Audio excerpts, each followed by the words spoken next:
ദൈവത്തിന് സ്തോത്രം. ഇവിടെ ഉള്ള സീനിയർ സഹോദരങ്ങൾ മറ്റുള്ളവരോട് പറയാത്തത് കൊണ്ട് ഞാൻ ഈ കാര്യം പറയുന്നതാണ്. ഒത്തിരി പഴയ ആൾക്കാർക്ക് ഇതൊരു അല്പം ബോറടി ആയിട്ട് തോന്നും. ഇങ്ങനത്തെ പുസ്തകത്തെക്കുറിച്ച് ഞാൻ എപ്പോഴും പറയാറുള്ളതാണ്, പ്രത്യേകിച്ച് കുടുംബ യോഗങ്ങളിലൊക്കെ ഈ ഫാമിലി സെമിനാർ നടത്തുമ്പോഴും ഒക്കെ ഇതിനെക്കുറിച്ച് പറയാറുണ്ട്. ഇത് എഴുതിയേക്കുന്നത് 25 വർഷം US നേവിയിൽ സൈക്കോളജിസ്റ്റായിട്ട് ജോലി ചെയ്ത ഒരു പുരുഷനും ചൈൽഡ് കെയറിൽ ഡോക്ടറേറ്റും ഒക്കെ ഉള്ള ഒരു സ്ത്രീയും രണ്ടുപേരും കൂടെ ചേർന്നാണ് ഈ പുസ്തകം എഴുതിയത്. ഇത് നിങ്ങൾ വാങ്ങിക്കാൻ കിട്ടും, അങ്ങനെ വായിച്ചാലും ദോഷമൊന്നുമില്ല. ഇച്ചിരി പഴയതാണ് എന്ന് പറഞ്ഞാൽ ഒരു 2000-ലൊക്കെ ഒരുവിധം നല്ല ഓട്ടം ഉണ്ടായിരുന്നു. എന്ന് പറഞ്ഞാൽ TV വരെയുള്ള കാര്യങ്ങൾ, അല്ലെങ്കിൽ ഇൻ്റർനെറ്റ് വരെ ഉള്ള കാര്യങ്ങളിലേക്ക് അത് എത്തിയിട്ടില്ല ഇതിൻ്റെ ആ ഒരു പഠനം. അതുകൊണ്ടാണ് ഞാൻ പഴയതെന്ന് പറഞ്ഞത്. ഇതിൻ്റെ പ്രത്യേകത എന്താണെന്ന് ചോദിച്ചാൽ ഇതിനകത്ത് അത്യാവശ്യം അറിഞ്ഞിരിക്കേണ്ട ഒരു 2 കാര്യങ്ങൾ. ഒന്ന്, TV വന്ന ഒരു ദേശത്ത് TV വന്ന സമയം മുതൽ അടുത്തൊരു 15 വർഷം എടുത്തു കഴിഞ്ഞാൽ 15 വർഷം എത്തി കഴിയുമ്പോഴത്തേക്ക് ആ സ്ഥലത്തെ കുറ്റകൃത്യങ്ങൾ കുറഞ്ഞത് 300% വർദ്ധിച്ചിരിക്കും. ഇത് ഉറപ്പായിട്ട് ഇതിനകത്ത് ചില കണക്കുകൾ പറഞ്ഞിട്ടുണ്ട്. ഇതിന് ശേഷം നിങ്ങൾ ഏത് രാജ്യത്ത് വേണമെങ്കിൽ, കേരളത്തിലെ വേണമെങ്കിലും കണക്കെടുത്ത് നിങ്ങൾ എടുത്തു വയ്ക്കും, സംഗതി 100% സത്യമായിരിക്കും. അതിൻ്റെ കാരണം കൊണ്ട് അദ്ദേഹം പറയുന്നുണ്ട്. എനിക്ക് ഏറ്റവും ഷോക്കിംഗ് ആയിട്ടുള്ള, എനിക്ക് ഇതുവരെ മറക്കാൻ കഴിയാത്തതായിട്ടൊരു സംഭവം അദ്ദേഹം വിവരിച്ചിട്ടുള്ളത്. എന്താണെന്ന് വെച്ചാൽ, വീഡിയോ ഗെയിം കളിച്ചുകൊണ്ടിരുന്ന, സ്ഥിരമായിട്ട് വീഡിയോ ഗെയിം കളിച്ചുകൊണ്ടിരുന്ന ഒരു പയ്യൻ ഒരു ദിവസം വീട്ടിൽ നിന്ന് പുറത്തിറങ്ങി, 10-11 വയസ്സങ്ങണ്ടേ ഉള്ളൂ. അവൻ ഒരു ഗണ്ണ് വാങ്ങി വെറുതെ ഒരു ബാങ്കിലോട്ട് നടന്നു കയറി, ആരും അനങ്ങരുത്, എല്ലാവരും കൈ ഉയർത്താൻ പറഞ്ഞു. എല്ലാവരും കൈ ഉയർത്തി. പൈസ എണ്ണിക്കൊണ്ടിരിക്കുന്ന ആ കാഷ്യർ മാത്രം അവരുടെ സ്ഥിതിയിൽ നിന്ന് ഇതാരാണെന്നറിയാൻ ഇങ്ങനൊന്ന് തല ഉയർത്തി നോക്കി. അവരെ നെറ്റിക്ക വെടി. ജീവിതത്തിൽ ആദ്യമായിട്ട് തോക്ക് ഉപയോഗിക്കുന്നതാണ്. ഇദ്ദേഹം ഇതിനോട് നേരിട്ട് സംസാരിക്കുകയൊക്കെ ചെയ്തു, ഈ എഴുതിയ ഒരാൾ. ഇതുപോലെ മറ്റ് പല കേസുകളുമുണ്ട്, പല വെടിവെപ്പ് കേസുകളിലുമുള്ള ആൾക്കാരുമായിട്ട് നേരിട്ട് ഇയാളെ കൊണ്ട് സംസാരിപ്പിച്ചിട്ടുണ്ട്, ഇല്ലെങ്കിൽ ഇയാൾ അവരോട്ട് സംസാരിച്ചിട്ടുണ്ട്. കേസിൻ്റെ പല കാര്യങ്ങൾക്കുമായിട്ട് ഔദ്യോഗികമായിട്ട് ചെയ്യുന്ന കാര്യങ്ങളാണ്. അപ്പം അങ്ങനെയൊക്കെയുള്ള അറിവിൽ നിന്നാണ് അദ്ദേഹം ഈ സംഗതി എഴുതിയേക്കുന്നത്. ഈ രൂപാന്തരം ഭവിക്കുന്ന ചില കാര്യങ്ങൾ, അതിലേറ്റവും ശക്തമായിട്ട് അദ്ദേഹം പ്രതിപാദിച്ചേക്കുന്ന ഒരു വസ്തുത, കുട്ടികളെ സിനിമ കാണിച്ചുകൊണ്ട് ഭക്ഷണം കഴിപ്പിക്കുന്നതാണ്. ഇന്ന് നിങ്ങൾക്കറിയാം, എനിക്ക് തോന്നുന്നത്, ഞാൻ ഈ അടുത്ത സമയത്തെങ്കിലും പോയിട്ടില്ല, പക്ഷെ എനിക്ക് തോന്നുന്നു ഇപ്പോൾ തിയേറ്ററിൽ ഭക്ഷണം ഫുൾ നല്ലൊരു മീൽ വരെ കിട്ടുന്ന തിയേറ്ററുകളാണുള്ളതെന്ന് തോന്നുന്നു. നിങ്ങൾക്ക് ഉത്തരം പറയാൻ പറ്റാത്ത ചോദ്യമല്ലേ? സോറി, അങ്ങനെയാണെന്ന് തോന്നുന്നു. ഞാൻ കേട്ട് മനസ്സിലാക്കിയിട്ടുള്ളത്. പിള്ളേരൊക്കെ ഈ പോപ്കോണൊക്കെ വാങ്ങിച്ചതെന്നായിട്ട് പറഞ്ഞു കേട്ടിട്ടുണ്ട്, പക്ഷെ മീൽ കഴിച്ചതായിട്ട് ഞാൻ പറഞ്ഞു കേട്ടില്ല. പക്ഷെ അങ്ങനെ ഉണ്ട്. ആയിക്കോട്ടെ, നമുക്കത് തീർപ്പാക്കേണ്ട കാര്യമൊന്നുമില്ലല്ലോ അല്ലേ? ഉണ്ടോന്ന് പിന്നെ അന്വേഷിച്ചറിഞ്ഞാൽ മതി. എന്ന് പറഞ്ഞാൽ കുട്ടിയുടെ പ്രശ്നം വലിയവർക്ക് അതുപോലെ വലിയ പ്രശ്നമല്ല. കുട്ടിയുടെ പ്രശ്നം എന്താണെന്ന് വെച്ചാൽ, കുട്ടിക്ക് ഈ വില്ലനെ നായകനെ അറിയത്തില്ല. ഒരു കാരണവശാൽ കുട്ടിക്ക് ഇതിനെ മനസ്സിലാവത്തില്ല. നിങ്ങൾ സംഭാഷണം ഉണ്ടെന്നൊക്കെ പറയും, കുട്ടിക്ക് ആ കഥയൊന്നും മനസ്സിലാവത്തില്ല. അപ്പോൾ കുട്ടിക്ക് ഇവരെല്ലാം സുഹൃത്തുക്കളാണ്. പലപ്പോഴും പല വീടുകളിലും ഞാൻ കണ്ടിട്ടുണ്ട്, ഈ ബംഗാളികൾ കുട്ടികളുമായിട്ട് എന്തെങ്കിലും ഇടപഴകുന്ന കണ്ട അരുതെന്നൊക്കെ കുട്ടികളോട് പറയും. കുട്ടിക്ക് ഈ ആളുടെ ദേശമൊന്നും മനസ്സിലാക്കാറായിട്ടില്ല. പിന്നെ നമ്മൾ പലതവണ പറഞ്ഞാൽ കുറച്ചുകൂടെ വളർന്നു കഴിയുമ്പോൾ മനസ്സിലാവും.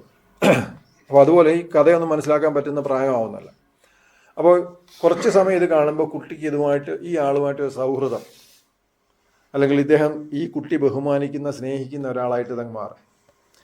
കുറച്ച് കഴിയുമ്പം ഈ കുട്ടിയുടെ മുമ്പിൽ വെച്ച് തന്നെ കുട്ടിക്ക് ഇഷ്ടപ്പെട്ട ഒരാളെ ഇഷ്ടപ്പെട്ട മറ്റേ ആളെന്ത് ചെയ്യും? വെടിവെച്ചോ കുത്തിയോ ചവിട്ടിയോ ഒക്കെ കൊല്ലും, അല്ലെങ്കിൽ മറ്റു പല കാര്യങ്ങളും ചെയ്തു കൂട്ടും. ഈ സമയത്ത് കുട്ടി എന്തായിരിക്കും ചെയ്യുന്നത്? ശരീരത്തെ സന്തോഷിപ്പിച്ചുകൊണ്ടായിരിക്കുന്നത്. മനസ്സിലായോ? എന്ത് ക്രൂരത കണ്ടാലും അതിൽ ഒരു വികാരവുമില്ലാതെ പങ്കെടുക്കാൻ കഴിയുന്ന ഒരു വ്യക്തിയായിട്ട് ഇതിനെ മാറ്റാനുള്ള സാധ്യത ഒത്തിരി കൂടുതലാണ്. 100% അങ്ങനെ സംഭവിക്കുമെന്നല്ല, പക്ഷെ സാധ്യത ഒത്തിരി കൂടുതലാണ്. അതുകൊണ്ട് തന്നെയാണ് ഈ കുറ്റകൃത്യങ്ങൾ TV വന്നതിന് ശേഷം വർദ്ധിക്കുന്നത്. എനിക്കത് നമുക്കൊക്കെ പണ്ടൊക്കെ കാക്കയെ കാണിക്കാൻ പറ്റുന്ന സ്ഥലങ്ങളുണ്ടായിരുന്നു. കാക്കയൊക്കെ പോയി കഴിഞ്ഞപ്പോഴത്തേക്ക് നമുക്ക് വീടുകളിൽ വേറെ ഒരു വഴിയില്ലാതെ നമ്മൾ ഇത് ഓൺ ചെയ്ത് വെച്ച് കൊടുത്ത് ഒക്കെയാണ് പലപ്പോഴും ഇതൊക്കെ ചെയ്തുകൊണ്ടിരുന്നത്. അതിൻ്റെ ഒരു ഭവിഷ്യത്തിനെ കുറിച്ചാണ് ഇദ്ദേഹം സൂചിപ്പിച്ചത്. അപ്പോൾ ഇത് മാതാപിതാക്കൾ മനസ്സിലാക്കിയിരിക്കുന്നത് മാത്രമല്ല, പുതിയ മാതാപിതാക്കളോട് നിങ്ങൾ ഇത് പറഞ്ഞുകൊണ്ടേയിരിക്കണം. മനസ്സിലായില്ലേ? നമ്മുടെ ഇവിടെ മൂത്ത സാറന്മാർക്കെല്ലാം അറിയാവുന്ന കാര്യങ്ങളാണ്. ഒരു നിങ്ങളടുത്ത് പറയാത്തത് കൊണ്ടാണ് ഞാനിത് പിന്നീട് ആവർത്തിക്കേണ്ടി വന്നത്. ദൈവത്തിന് സ്വാഗതം. സന്ദർഭവശാൽ ഈ പുസ്തകത്തിൻ്റെ ചില കാര്യങ്ങളിലൂടെ ഒന്ന് കടന്നു പോയപ്പോഴാണ് ഇതിനെ ഓർത്തത് കുറേ നാളായി പറഞ്ഞിട്ടുണ്ട്. അതുകൊണ്ട് ഒന്ന് പറയാമെന്ന് വെച്ചു. ഇന്ന് ഞാൻ സംസാരിക്കാൻ ആഗ്രഹിക്കുന്ന ദൈവവചന ഭാഗം പിന്നെയും പഴയ ഒരു സംഗതി തന്നെയാണ്. വേണമെങ്കിൽ അത് പുതിയ രൂപത്തിൽ കൊണ്ടുവരുന്നു എന്ന് പറയാം. അപ്പോസ്തല പ്രവൃത്തി 5:3-4 വാക്യങ്ങൾ. അതിൻ്റെ മുഴുവൻ ഭാഗവും വേണം എന്നല്ല, എനിക്ക് കുറച്ച് ഭാഗം മതി. നിങ്ങൾ വായിച്ചു ഞാൻ പറയാം. അപ്പോൾ പത്രോസ് അനന്യാസെ പരിശുദ്ധാത്മാവിനോട് വ്യാജം കാണിപ്പാനും അത്രയും മതി. 4-ാമത്തെ വാക്യം വായിച്ചു. അത് നിൽക്കുമുമ്പേ നാലാം വാക്യം അതിന്റെ അവസാനത്ത് അതും കഴിഞ്ഞു. അപ്പോൾ ആദ്യ ഭാഗം പറഞ്ഞു പരിശുദ്ധാത്മാവിനോട് നീ വ്യാജം കാണിച്ചു. രണ്ടാമത്തെ സ്ഥലത്ത് പറയുന്നു ദൈവത്തോട്.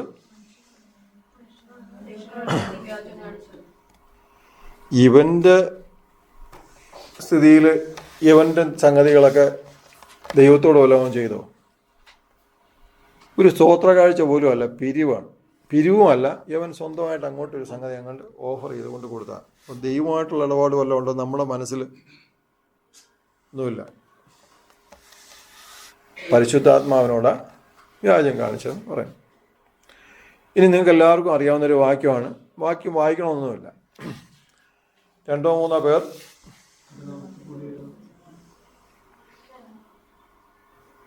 നിങ്ങൾ കുടുംബ പ്രാർത്ഥന കഴിക്കുമ്പോഴും ഈ സംഗതി ഉണ്ടോ? ഈ വാക്യം നിലവിലുണ്ടോ? ഉണ്ട്. അത്യാവശ്യം ഭാര്യയും ഭർത്താവും കൂടെ സംസാരിക്കുമ്പോഴും ഈ വാക്യം നിലവിലുണ്ടോ? ഇല്ല. ദൈവനാമത്തിലല്ല. രജിസ്റ്റർ ചെയ്തവർക്ക് അതില്ലായിരിക്കും. വേണമെങ്കിൽ നാളെ തൊട്ട് അത് ആരംഭിക്കാം. ഉണ്ടോ? ഉണ്ട്. ദൈവത്തിന് സ്വാഗതം. ഇനി ഈ ഭാര്യയുടെ അടുത്തും ചോദിക്കുന്ന ചോദ്യമാണ്. 8-ാം വാക്യമാണ്, വായിക്കണ്ട. ഇത്രയ്ക്കോ നിലം വിറ്റത്. ഈ സന്ദേശം കഴിയുമ്പോൾ ഈ ചോദ്യം നമ്മുടെ ഓരോ പ്രവൃത്തിയിലും നമ്മുടെ ചെവിയിൽ മുഴങ്ങിക്കൊണ്ടേയിരിക്കണം. ഇതാണ് എൻ്റെ ലക്ഷ്യം. നമ്മുടെ ഓരോ പ്രവൃത്തിയിലും ഈ ചോദ്യം നമ്മുടെ ചെവിയിൽ മുഴങ്ങിക്കൊണ്ടേയിരിക്കണം. FSC ലേഖനം 2 സമൂഹങ്ങളും പഠിച്ചുകൊണ്ടിരിക്കുകയെന്ന് തോന്നുന്നു അല്ലേ? 5:22-25 വായിച്ചു. ഫിലിപ്പിയല്ലേ? ആത്മാവിന്റെ ഫലമോ സ്നേഹം 5:22 FSC.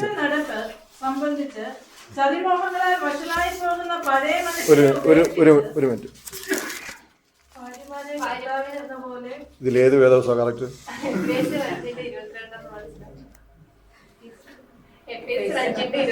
അതാ ഞാൻ പറഞ്ഞേ.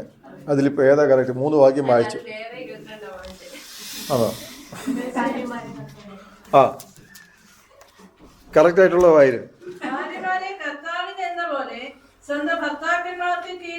25 ഭർത്താക്കന്മാരെ ക്രിസ്തു സഭയെ സ്നേഹിച്ചതുപോലെ നിങ്ങളുടെ ഭാര്യമാരെ സ്നേഹിപ്പീൻ. ദൈവത്തിന് സ്തോത്രം. 5:1-4 വരെയുള്ള വാക്യം. ആകയാൽ പ്രിയമക്കൾ എന്ന പോലെ ദൈവത്തെ അനുകരിപ്പീൻ. ക്രിസ്തു നിങ്ങളെ സ്നേഹിച്ച് നമുക്ക് വേണ്ടി തന്നെത്താൻ ദൈവത്തിന് സൗരഭ്യവാസനയായ 6:1-4 വരെ. സോറി. മക്കളെ നിങ്ങളുടെ അമ്മയപ്പന്മാരെ കർത്താവിൽ അനുസരിപ്പീൻ. അത് ന്യായമല്ലോ. നിനക്ക് നന്മ ഉണ്ടാകുവാനും നീ ഭൂമിയിൽ ദീർഘായുസോടിരിപ്പാനും നിന്റെ അപ്പനെയും അമ്മയെയും ബഹുമാനിക്കാം എന്നത് വാഗ്ദത്തത്തോടുകൂടിയ ആദ്യ കൽപ്പനയാകുന്നു. പിതാക്കന്മാരെ 6-9 വാക്യങ്ങൾ. യജമാനന്മാരെ അവരുടെയും നിങ്ങളുടെയും യജമാനൻ സ്വർഗത്തിലുണ്ടെന്നും അവന്റെ പക്കൽ മുഖപക്ഷമില്ലെന്നും അറിഞ്ഞുകൊണ്ട് അങ്ങനെ തന്നെ അവരോട് പെരുമാറുകയും ഭീഷണി വാക്കൊഴിക്കുകയും ചെയ്യുകയും. 6-ന്റെ 5-ാം വാക്യം.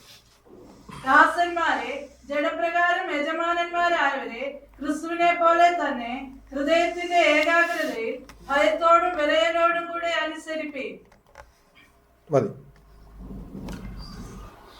എഫേസ്യ ലേഖനത്തിൽ ആദ്യം പൗലോസിൻ്റെ എല്ലാ ലേഖനം പഠിച്ചാലും നിങ്ങൾക്ക് മനസ്സിലാവുന്ന ഒരു ക്രമം എന്താണെന്ന് വെച്ചാൽ, റോമാലേഖനം മറ്റേത് ലേഖനം എടുത്താലും ആദ്യത്തെ 2-3 അധ്യായങ്ങളിൽ അല്ലെങ്കിൽ അതിൻ്റെ ഒരു പകുതി ഭാഗത്തിൽ അദ്ദേഹം ദൈവശാസ്ത്രം പറയും, നമ്മുടെ രക്ഷയുടെ ദൈവശാസ്ത്രം. ഞാൻ പെട്ടെന്ന് പോയി ഒരു ഇമേജ് ഉണ്ടാക്കിയത്, പക്ഷേ ആ ഇമേജ് അപ്ഡേറ്റ് ആയില്ല ഇതുവരെ. അതുണ്ടായിരുന്നെങ്കിൽ കുറച്ചുകൂടെ പറയാൻ എളുപ്പമായിരുന്നു. ഞാൻ എന്നാലും ഒന്ന് പറയാൻ ശ്രമിക്കാം. ദൈവശാസ്ത്രം പറയുന്നു പറഞ്ഞാൽ നമ്മളുടെ രക്ഷ എങ്ങനെയാണ് വന്നേക്കുന്നതെന്ന് പൗലോസ് പറയും. അത് കഴിഞ്ഞിട്ട് പ്രായോഗികമായിട്ട് എങ്ങനെ ഇത് ഉപയോഗിച്ച് ജീവിക്കണമെന്ന് പറയും. ഇവിടെ ഇത് തന്നെയാണ് പറഞ്ഞേക്കുന്നത്. എന്ന് പറഞ്ഞാൽ എനിക്ക് തോന്നുന്ന എഫേസ്യ ലേഖനത്തെക്കുറിച്ച് പറഞ്ഞേക്കുന്നത് പുതിയ നിയമത്തിലെ ഏറ്റവും ശ്രേഷ്ഠമായ വചനഭാഗം എന്നാണ് പറയുന്നത്. അതിനകത്ത് വേണമെങ്കിൽ ഒരു അധ്യായം വേണമെങ്കിൽ 3-4 ദിവസം പഠിക്കാൻ വേണ്ടി ഉണ്ട്, അതിലും കൂടുതൽ വേണമെങ്കിൽ പഠിക്കും. വേദോസം മൊത്തത്തിലൂടെ വേണമെങ്കിൽ നമുക്ക് യാത്ര ചെയ്യാൻ പറ്റുന്ന ഒരു തുടക്കം നമുക്ക് അധ്യായങ്ങളിൽ നിന്ന് കിട്ടും. ഇവിടെ രക്ഷയെക്കുറിച്ച് പറഞ്ഞേക്കുന്നത് നമ്മെ ദൈവത്തിൻ്റെ മന്ദിരമാക്കി, അല്ലെങ്കിൽ ഇസ്രായേൽ ജനത്തിൻ്റെ നമ്മളെ ആക്കി, അല്ലെങ്കിൽ അവരോട് ബന്ധമില്ലായിരുന്ന നമ്മളെ അവർക്ക് തുല്യമാക്കി എന്ന് പറയുമ്പോൾ നമ്മൾ ഇസ്രായേലായി കഴിയുമ്പോൾ അവിടുത്തെ പാസ്പോർട്ടുകളൊക്കെ കിട്ടുമെന്നാണ്. ഒന്നുമല്ല, ദൈവമക്കളാക്കി തീർത്തു എന്നുള്ളതിൻ്റെ മറ്റൊരു അർത്ഥത്തിലാണ് അത് പറയുന്നത്. ഇത് പറയുമ്പോൾ നമ്മൾ ചിന്തിക്കേണ്ടത്, സമാഗമന കൂടാരം ഓർമ്മയുണ്ടല്ലോ, ഞാനത് മേളിൽ നിന്ന് ഇങ്ങനെ വെച്ചാൽ ഒരു മേളിലോട്ട് തിരിച്ച് വെച്ചിട്ട് ഞാൻ പറയാം. അനുഗ്രഹം അവിടെ നിന്ന് ഏത് ദിശയിൽ നിന്ന് വരുന്നതെന്നാണ് പറയുന്നത്. പണ്ട് പള്ളിയിലാണെങ്കിൽ കിഴക്കുന്നായിരുന്നു, പക്ഷേ വേദോത്സവത്തിൽ വടക്കുന്നാണ് വരുന്നത്. വേദോത്സവത്തിൽ അങ്ങനെ ഒരു വാക്യം പറയുന്നുണ്ട്, അതുകൊണ്ട് ഞാൻ പറഞ്ഞു കേട്ടോ. അല്ലാതെ നിങ്ങൾ വടക്കോട്ട് തിരിഞ്ഞ് പ്രാർത്ഥിക്കാനൊന്നുമല്ല ഇതിൻ്റെ അർത്ഥം. ഞെട്ടിപ്പോയത് ഏവം പള്ളിയിലോട്ട് തിരിച്ചു കൊണ്ടുപോകാന്നൊക്കെ തോന്നിയത്.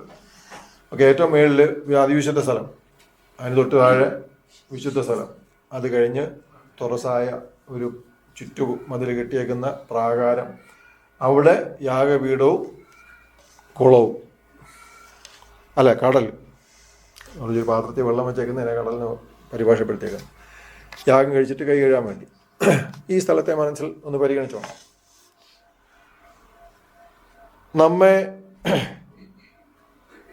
ദൈവാലയമാക്കി തീർത്തു എന്ന് പറയുമ്പോൾ നമ്മിൽ ഈ പറഞ്ഞ ഇത്രയും സംഗതികളുണ്ട്, അല്ലേ? നിങ്ങൾ ദൈവത്തിൻ്റെ മന്ദിരം എന്ന് വേദോസം പറഞ്ഞില്ലേ? അങ്ങനെ പറയുമ്പോൾ ഇത്രയും സംഗതിയുണ്ട്. ഇത്രയും സംഗതി പറയുമ്പോൾ ഏറ്റവും മേളിൽ എന്തോ ഉള്ള അതിവിശുദ്ധ സ്ഥലം, അവിടെ ആര് വസിക്കുന്നു എന്നാ സങ്കല്പം? ദൈവം വസിക്കുന്നു എന്നാണ് ദൈവം തന്നെ പറഞ്ഞേക്കുന്നത്. എനിക്ക് വസിക്കാൻ ഒരു ആലയം ഉണ്ടാക്കണമെന്ന് പറഞ്ഞിട്ടാണ് അവിടെ ഇതുണ്ടാക്കി വെച്ചേക്കുന്നത്. അപ്പോൾ ഒരു കുടുംബജീവിതത്തിലോട്ട് എടുത്താൽ ഭാര്യ ഭർത്താവ് ഇപ്പുറത്തുമായിട്ട് നിങ്ങൾ ഒന്ന് പ്രതിഷ്ഠിച്ചു. ഇത് രണ്ടുപേരും എന്തിനു തുല്യമാണ്? ഈ സംഗതിക്ക് ഈ ഓരോന്നിനും തുല്യമാണ്. ഇനി ഞാൻ ആദ്യത്തെ ചോദ്യം ഒന്ന് നിങ്ങളുടെ അടുത്തേക്ക് കൊണ്ടുവരാൻ ശ്രമിക്കുക. നമ്മൾ പരസ്പരം സംസാരിക്കുമ്പോൾ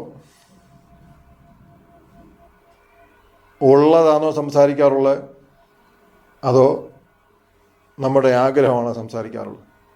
ഉദാഹരണത്തിന് ഈ തണുപ്പത്ത് രാവിലെ ഒരു 6 മണിക്ക് തീരെ വയ്യ, ഒരു ചായ ഇട്ടുകൊണ്ട് തരൂ. എനിക്കതിലും വയ്യ.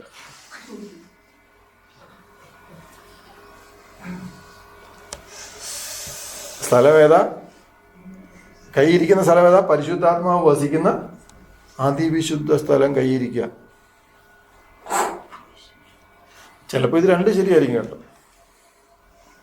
അതിപ്പോൾ നിങ്ങൾ ആ ഒരു റിഫ്ലക്ഷൻ കേട്ടപ്പോൾ തന്നെ മനസ്സിലായില്ലേ, രണ്ടുപേരും പറഞ്ഞത് ശരിയാണ്. ഇനി ഇതിൻ്റെ ഇടയ്ക്ക്, ഇതിനകത്ത് പരിശുദ്ധാത്മാവും ഇതിൻ്റെ രണ്ടുപേരെ ഇടയ്ക്ക് പിന്നെ ആരൂടെ ഉണ്ട്?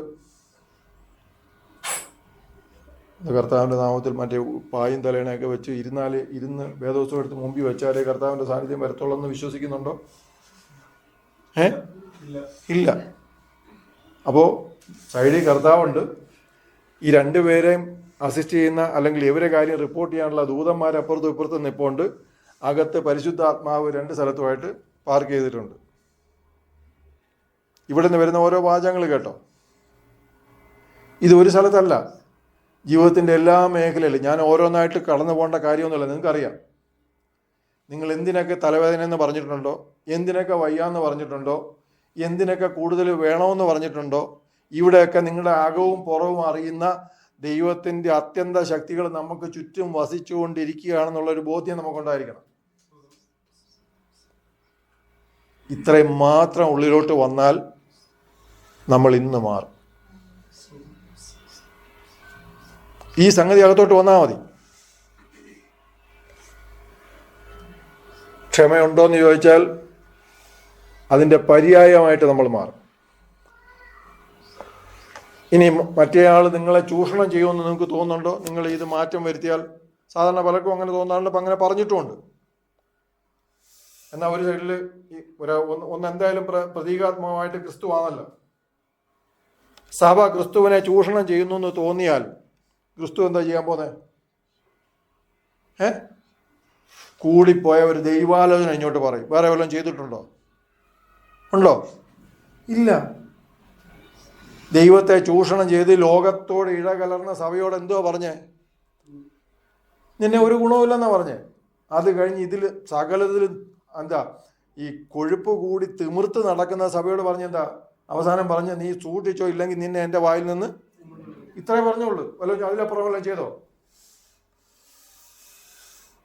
ഇനി ഈ ക്രിസ്തുവിന് ഇതിൽ കൂടുതൽ വല്ലതും ചെയ്യാനുണ്ടോ? ഇതിൽ കൂടുതൽ വല്ലതും പറയാനുണ്ടോ? ഇതാ പ്രായോഗികമായിട്ട് രക്ഷയുടെ വചനം. മുഖം കണ്ടാൽ എനിക്കറിയാം ഞാൻ ചെയ്ത് കടുങ്കൈയായിപ്പോയ. കുടുംബമായിട്ട് നിങ്ങൾ ഈ ദൈവാലോചന തീർച്ചയായിട്ടും മനസ്സിലാക്കണം. നമ്മളിത് വഹിക്കുന്നവരാണ്. നമ്മളെ ദൈവം കൊണ്ട് എത്തിച്ച സ്ഥലമെങ്കിലും നമ്മൾ ആലോചിക്കണം. എന്ന് പറഞ്ഞാൽ ഇതിനു മുമ്പ് ഞാൻ നിങ്ങളുടെ ധൈര്യത്തിന് വേണ്ടി പറയാം, ഏറ്റവും മേളിലുള്ള അതിവിശുദ്ധ സ്ഥലമാണ്. അതിന് തൊട്ടിപ്പുറത്തൊരു കർട്ടനുണ്ട്. ഈ കർട്ടനാണ് യേശു ക്രിസ്തു മരിക്കുമ്പോൾ രണ്ടായിട്ട്. എന്തിനു വേണ്ടിയാ? ഇനി ഈ തിരശ്ശീലയില്ല, ഈ പുരോഹിതനുമില്ല, ഈ മഹാപുരോഹിതനുമില്ല, അയാൾക്ക് മാത്രമായിട്ട് അവിടെ ചെല്ലാൻ പറ്റുന്ന ഒരു ദിവസവും ഇല്ല. ആരാ പോകുന്നത്? പിന്നെ നിങ്ങൾ ഓരോരുത്തരും പോവുക. ഇവിടെ നിന്നുകൊണ്ട് ഇനി നീ ഇവിടെ വരണ്ട, ഇതിന് തൊട്ടപ്പുറം വരാൻ വന്നാൽ മതി, സെൻട്രൽ പാസ്റ്റർ അങ്ങോട്ട് പൊക്കോളും എന്ന് ആരെങ്കിലും പറഞ്ഞാൽ എന്തോ അകത്തോട്ട് വരേണ്ടത് അല്ല. വചനപ്രകാരം ഞാൻ എത്തുന്ന സ്ഥലമാണ്. ഒരു കാരണവശാലും മറ്റെന്തെങ്കിലും നിയമം ഇതിനകത്ത് വെച്ചിട്ടുണ്ടെങ്കിൽ ഇന്ന് പോകുന്നതിന് മുമ്പ് എൻ്റെ അത് പറഞ്ഞിട്ടേ പോകാം. ദൈവത്തിന് സ്വാഗതം. നിങ്ങൾ ഓരോരുത്തരും ദൈവത്തിൻ്റെ മന്ദിരങ്ങളാണ്. ഇനി ഒന്ന് ആലോചിച്ച് നോക്കുക. കുടുംബങ്ങളിൽ അങ്ങോട്ടും ഇങ്ങോട്ടും സംസാരിക്കുമ്പോൾ സാധാരണ വരുന്ന സാധനം, എനിക്കിപ്പോൾ സമയമില്ല.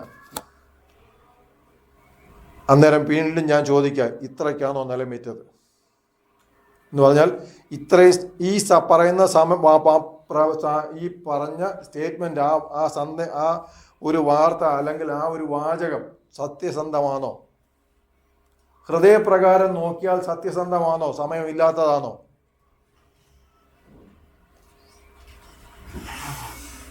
ഇനി സഭ, ക്രിസ്തു, ഇത് രണ്ടും അങ്ങോട്ടും ഇങ്ങോട്ടുമുള്ള ഇടപഴകലുകളിൽ രണ്ടുപേരും ചെയ്തുകൊണ്ടിരിക്കുന്ന രണ്ടുപേരും ലക്ഷ്യം എന്താ? സഭയുടെ ലക്ഷ്യം എന്താ? ക്രിസ്തുവിനെ മഹത്വപ്പെടുത്തുക, ക്രിസ്തുവിനെ സന്തോഷിപ്പിക്കുക. തീർച്ചയാണോ? ക്രിസ്തുവിന്റെ ലക്ഷ്യം എന്തുവാ? ഈ സഭയെ ജീവൻ കൊടുത്താണെങ്കിലും ദൈവത്തിൻ്റെ അടുത്ത് എത്തിക്കുക, എനിക്കുള്ള അവകാശം ഇവർക്കും കൊടുക്കുക. ഇതാണോ ജീവിതം പങ്കിടുമ്പോൾ നിങ്ങളുടെ മനസ്സിലെ ഉദ്ദേശം?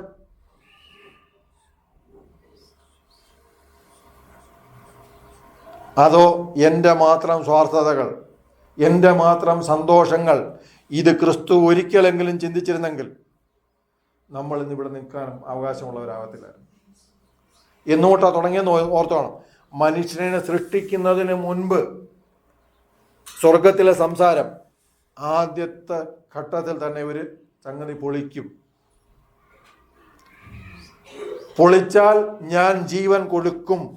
സ്വർഗത്തിലെ സംസാരമാണ് ഞാൻ പറയുന്നത്. വചനത്തിൽ നിന്ന് മെനഞ്ഞെടുത്ത സംഗതി, വേദോസ്തത്തിൽ പറഞ്ഞിട്ടുള്ളതല്ല, പക്ഷെ ഞാൻ അതിനകത്തുനിന്ന് മനസ്സിലാക്കിയെടുത്തൊരു വസ്തുത. ശരി, ഞാൻ നിന്നെ ഉയർപ്പിക്കും,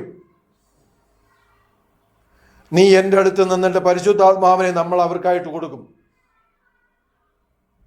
സ്വർഗത്തിലെ പദ്ധതിയാണ്. പ്രിയപ്പെട്ടവർ നിങ്ങൾക്ക് എല്ലാവർക്കും ഉണ്ട്. ഒരാളെങ്കിലും ജീവിതത്തിൽ പുറത്ത് പറഞ്ഞിട്ടില്ലായിരിക്കാം, പുറത്ത് പറയുന്ന വേറൊരാളെ ആയിരിക്കും.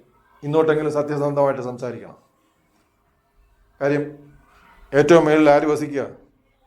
ദൈവം വസിക്കുക. ഓർത്തോണം. നിങ്ങളുടെ ഏറ്റവും പ്രിയപ്പെട്ട ആൾ പട്ടാളത്തെ ജോലി ചെയ്യാമെന്നായിരിക്കും, ഇന്ത്യൻ പട്ടാളത്തിൽ. എൻ്റെ അത് പേരിൽ യുദ്ധം നടക്കുക. വീട്ടിൽ അവധിക്ക് വന്ന ഈ പ്രിയപ്പെട്ടയാൾ അടുത്തത് പെട്ടെന്ന് ടെലിഫോൺ വന്നു, ഇമ്മീഡിയറ്റ് ആയിട്ട് ഫ്ലൈറ്റ് എടുത്ത് യുദ്ധമുഖത്ത് ജോയിൻ ചെയ്യണം. കണ്ണീരോടോ അല്ലാതെ യാത്ര അയക്കാൻ ധൈര്യമുള്ള ആരെങ്കിലും ഇവിടെ ഉണ്ടോ? ഉണ്ടെന്നാലും പറഞ്ഞ് നിങ്ങൾ പ്രിയപ്പെട്ട ആളിനെ മാറ്റേണ്ടി വരും. അല്ലാതെ വേറെ എളുപ്പ വഴിയാതേ ഉള്ളൂ. അല്ലാതെ സംഗതി പറയുന്ന സംഗതി അല്ല. ഉറപ്പാന്നേ. മനുഷ്യനെ സൃഷ്ടിക്കാൻ വരുമ്പം ദൈവത്തിൻ്റെ ഭാവം എന്തായിരിക്കണം? മകൻ്റെ മരണമാണ് തിരഞ്ഞെടുക്കുന്നത്. ഏകജാതൻ്റെ മരണമാണ് ഈ സൃഷ്ടി കൊണ്ട് തിരഞ്ഞെടുക്കുന്നത്. ന്യായമായിട്ടും നമ്മളാണെങ്കിൽ സൃഷ്ടിക്കുമ്പോൾ ഒരു ഏങ്കോണിപ്പെങ്കിലും വരുത്തിയത്. ഓരോ നിമിഷവും ഭൂമിയിൽ തരണം ചെയ്യുമ്പോഴും അവിടുത്തെ സംഗതി എന്താ? പുത്രൻ്റെ പദ്ധതി മാത്രമേ ഉള്ളൂ അവിടെ മനസ്സിൽ. അതിനെ സ്നേഹത്തോടെ ഇങ്ങനെ വർഷാവർഷം ആ യുഗങ്ങൾ കഴിയുന്തോറും പ്രവാചകന്മാരിലൂടെ മറ്റുള്ളവരിലൂടെ പറഞ്ഞുകൊണ്ടേയിരിക്കുക. മനുഷ്യൻ്റെ മാനസാന്തരത്തിനായിട്ട് ഇതിങ്ങനെ പറഞ്ഞുകൊണ്ടേയിരിക്കുക. ഇതിൻ്റെ പരിസമാപ്തിയിലാണ് യേശുക്രിസ്തു വന്ന് ഭൂമിയിൽ മരിച്ച് സ്വർഗാരോഹണം ചെയ്തു. ഈ ഭാവമാണോ നമ്മളിലുള്ളത്? ഈ ഭാവത്തിൽ വന്ന ഒരാളെയാണോ നമ്മൾ സ്നേഹിച്ചുകൊണ്ടിരിക്കുന്നത്? ഇയാളോ ക്രിസ്തു? എന്നൊക്കെ തോന്നുന്നുണ്ടായിരിക്കും. രണ്ടുപേർക്ക് രണ്ട് ദൗത്യമാണ്, രണ്ട് ഉത്തരവാദിത്വം. രണ്ടുപേരും അത്യാവശ്യമായിട്ട് മനസ്സിലാക്കിയിരിക്കേണ്ട വസ്തുതയാണ്. ഞങ്ങൾ രണ്ടുപേരും ദൈവം മന്ദിരത്തെ പ്രതിനിധാനം ചെയ്യുന്നു. പ്രായോഗിക ജീവിതത്തിൽ ഒരാൾ ക്രിസ്തുവിനെയും ഒരാൾ സഭയെയും പ്രതിനിധാനം ചെയ്യുന്നു. ഈ ബോധ്യം നമുക്ക് ഓരോരുത്തർക്കും ഉണ്ടായിരിക്കും. നമ്മുടെ ഓരോ വാക്കിലും മാറ്റം വരും. നമുക്ക് സ്വാർത്ഥത എന്ന് പറയുന്നത് ഇല്ലാതായി തീരും. ക്ഷമയുടെ പര്യായങ്ങളായിട്ട് നമ്മൾ മാറും. സത്യസന്ധത വാക്കുകളിൽ സ്ഫുരിക്കാൻ തുടങ്ങും. സന്തോഷം വീട്ടിൽ ഉണ്ടാകാൻ തുടങ്ങും. ദൈവത്തിന് സ്തോത്രം. ആത്മവിശ്വാസം വരാൻ തുടങ്ങും. വ്യത്യസ്തമായ മേഖലകളിലേക്ക് നിങ്ങൾ മാറ്റപ്പെടാൻ തുടങ്ങും. ദൈവത്തിന് സ്തോത്രം. തീർച്ചയായിട്ടും വളരെ വ്യക്തമായിട്ട് ബോധ്യമായിരിക്കും. നമ്മൾ ദൈവ സാന്നിധ്യത്തിൻ്റെ നിറകുടങ്ങളായിട്ടാണ് ഈ ഭൂമിയിൽ ദൈവം നമ്മളെ പ്രതിഷ്ഠിച്ചിരിക്കുന്നത്. ഇന്ന് വരെ നമ്മളിതിന് യോഗ്യരല്ലായിരുന്നിരിക്കാം. ഇപ്പം ചിലപ്പോൾ തോന്നുന്നുണ്ടായിരിക്കാം. അങ്ങനെ തോന്നുന്ന ആരെങ്കിലും ഉണ്ടെങ്കിൽ ഇന്ന് ജീവിതത്തിൽ മാറ്റം വരുത്തുക. നമ്മൾ ആ ക്രിസ്തുവിനെ എടുത്തു കാണിക്കുന്നവരായിട്ട് വേണം ഈ ഭൂമിയിൽ ജീവിക്കാൻ. ദൈവത്തിന് സ്തോത്രം. ഞാൻ അധികം ദീർപ്പിക്കുന്നില്ല. നിങ്ങൾക്കറിയാം പ്രായോഗികമായിട്ട് എന്ത് ചെയ്യണം. ഞാൻ ആകെ വിട്ടുപോയെന്ന് പറഞ്ഞാൽ ദൈവ ആലയം സമാപന കൂടാരം രണ്ട് സൈഡിൽ ഒരു പുരുഷനും സ്ത്രീയുള്ള ഒരു ഇമേജാണ് ഞാൻ ഉണ്ടാക്കിയത്. അത് വെച്ചിട്ടൊന്ന് പറയാമെന്നാണ് വിചാരിച്ചത്. പക്ഷെ നിങ്ങൾ മനസ്സിൽ ഇത് സങ്കല്പിച്ചോ എന്ന് പറഞ്ഞാൽ ഓരോ സമയത്തും നിങ്ങളെക്കുറിച്ച് നിങ്ങൾ ദർശിക്കേണ്ടത് അതിവിശുദ്ധ സ്ഥലം മുതലുള്ള ഈ സംഗതിയിലൊന്നാണ് ഞാൻ എന്നുള്ള ബോധ്യമായിരിക്കണം നിങ്ങൾക്ക് ഉണ്ടായിരിക്കേണ്ടത്. ദൈവത്തിൻ്റെ പരിശുദ്ധാത്മാവിൻ്റെ സാന്നിധ്യം എന്നിൽ വസിക്കുകയാണ്. ഒരു വ്യാജം പറയുന്നുണ്ടെങ്കിൽ രണ്ടാമത് അത് പറയാതിരിക്കത്തക്കവണ്ണം അകത്ത് തടുക്കുന്ന ഒരു ശക്തി ഇല്ലെന്നുണ്ടെങ്കിൽ നിങ്ങൾ നിങ്ങളെ തന്നെ ചോദ്യം ചെയ്യേണ്ട സമയമാണ്.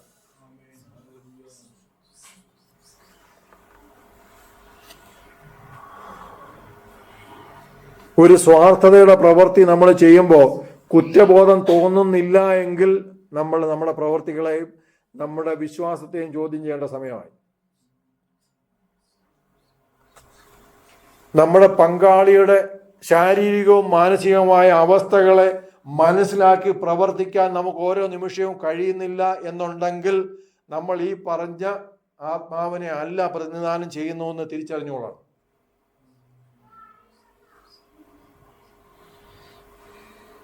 എനിക്കറിയാം ഈ ഇഷ്ടങ്ങൾ പോലും നമ്മൾ പരസ്പരം അറിയാറില്ല. എനിക്ക് തോന്നുന്നൊരു 25 വർഷമെങ്കിലും എടുത്ത് ഞാൻ ഈ പുറത്തു പോയി കഴിക്കുമ്പോൾ മസാല ദോശയാണ് എൻ്റെ ഭാര്യയ്ക്ക് ഇഷ്ടമാണെന്നറിയാൻ.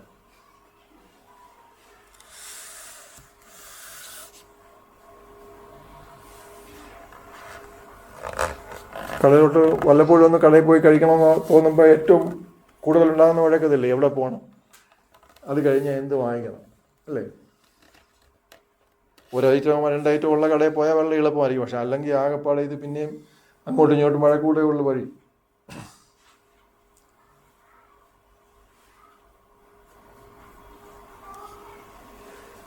ഇതിനെക്കുറിച്ച് പ്രബോധിപ്പിക്കാൻ ലോക മനുഷ്യർ പോലും ഒരുപാട് ശ്രമിക്കുന്നുണ്ട് കേട്ടോ.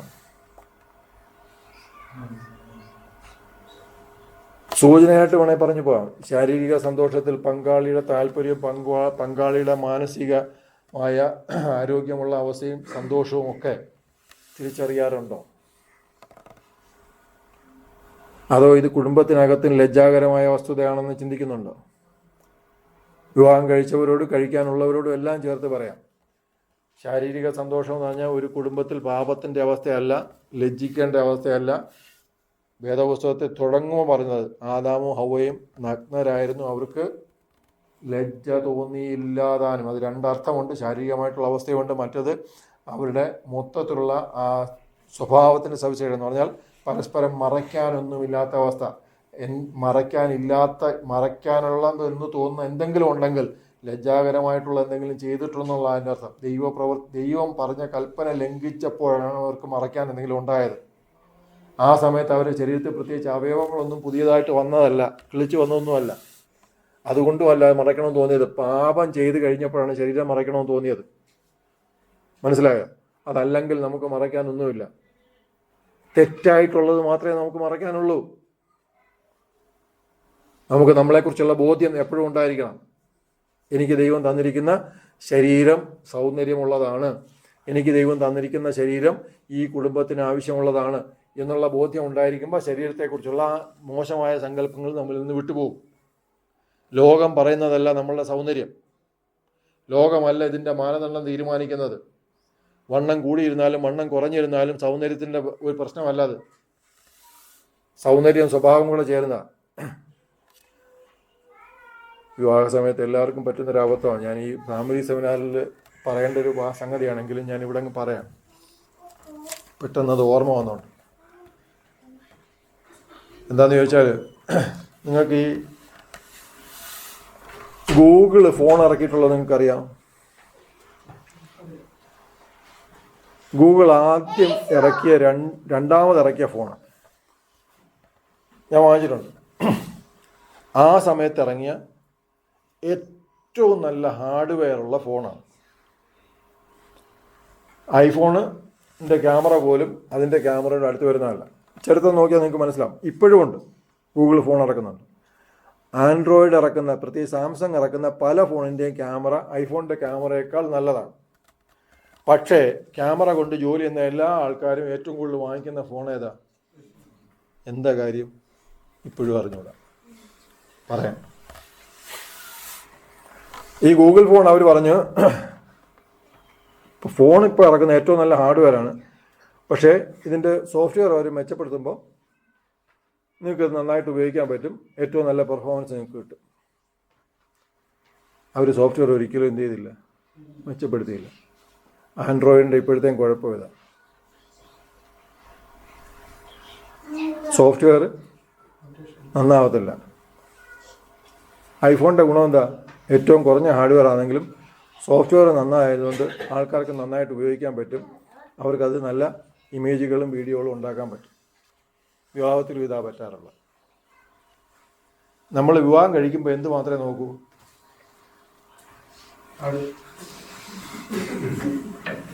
നല്ല സോഫ്റ്റ്വെയർ ഇല്ലെങ്കിൽ ഇതുകൊണ്ട് ഒരു ഗുണവും ഇല്ലെന്നുള്ളത് 2 വർഷം കഴിയുമ്പോഴേ അറിയൂ. അറിഞ്ഞവരെ എനിക്കിപ്പോൾ മനസ്സിലാവുന്നു. അതുകൊണ്ട് സൗന്ദര്യം ഹാർഡ്വെയർ മാത്രമല്ല, ഹാർഡ്വെയറും സോഫ്റ്റ്വെയറും കൂടെ ചേരുന്നതാണ്. ഇതിനറിയാൻ നല്ല വഴിയുണ്ടോ എന്ന് ചോദിച്ചാൽ പരിശോധിച്ച് നോക്കാനൊന്നും പറ്റത്തില്ല. ദൈവവേദലാണോ എന്ന് അന്വേഷിച്ചാൽ മതി. കല്യാണം കഴിഞ്ഞിട്ട് 3 വർഷം കഴിഞ്ഞ് പരിശുദ്ധാത്മാവ് പ്രാപിച്ചിട്ടില്ലെന്ന് അറിഞ്ഞ ഭർത്താക്കന്മാരെ പോലും എനിക്കറിയാം. ഞാനിവിടെ പലരോടും പറഞ്ഞിട്ടുണ്ട് നേരത്തെ തന്നെ. കല്യാണം കഴിക്കുന്നതിന് മുമ്പ് ഇത് ആദ്യം ചോദിക്കുന്ന മറ്റേ ഹാർഡ്വെയറാണ്. സ്വത്ത് എത്രയുണ്ട്, പിന്നെ വൈറ്റൽ സ്റ്റാറ്റിസ്റ്റിക്സ്, അതിനെക്കുറിച്ച് വിശദീകരിക്കേണ്ട പോട്ട്. ഇതൊക്കെയാ ചോദ്യം. സോഫ്റ്റ്വെയറിനെ കുറിച്ച് ചോദ്യമേ ഇല്ല, അനുഭവിച്ചറിയുക.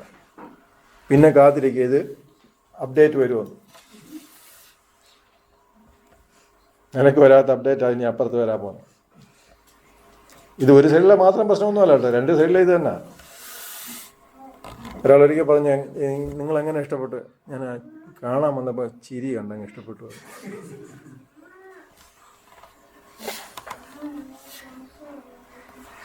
സോഫ്റ്റ്വെയറുള്ള സാധനമല്ലായിരുന്നു, അത് സ്റ്റാർട്ട് ചെയ്യുമ്പോൾ മാത്രമുള്ള ഒരു ചിരിയാണ്.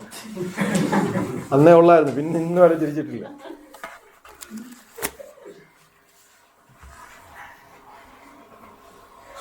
ദൈവത്തിന് സ്വാഗതം.